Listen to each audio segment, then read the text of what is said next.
జరగదు, మీరు రండి, నేను పక్క నుండి చూసుకుంటానన్నారు.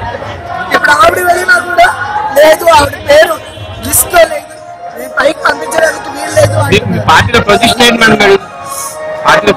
State organizing secretary. ఇప్పుడు పొజిషన్ అని కాదండి, పొజిషన్ లో ఉన్నప్పుడు నేను కింద కూర్చొని ఉంటే మాట్లాడికి నన్ను డయాస్ మీద కూర్చోబెట్టారు. పవర్కి వచ్చిన తర్వాత జనంలో కూర్చోడానికి నాకు ఇబ్బంది లేదండి, నన్ను కూర్చొని ఇవ్వరు. ఏంటంటే మేము ఒక సినిమా ఆర్టిస్ట్ గా ఉన్నాం కాబట్టి ప్రతి ఒక్కరు కూడా ఫోటోలు అంటారు, అదంటారు, ఇదంటారు. కానీ నేను అనేది ఏంటంటే ఎక్కడ కూర్చోవాలని కాదు, రోడ్డు మీద కూడా నేను కూర్చోగలను.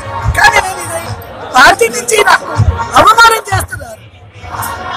ఇది అవమానం అండి, అవమానం. ఎలాంటి అవమానం అంటే 10 సంవత్సరాలు నేను నిస్వార్థంగా పార్టీ పనిచేసినప్పుడు నాకు ఇచ్చే మర్యాద ఈ రోజు ఇది.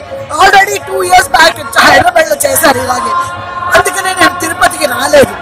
ఇప్పుడు కూడా నేను రాకూడదు అనుకున్నాను. ఏంటంటే ఇటువంటి అవమానాలు భరించలేక నేను రావడం.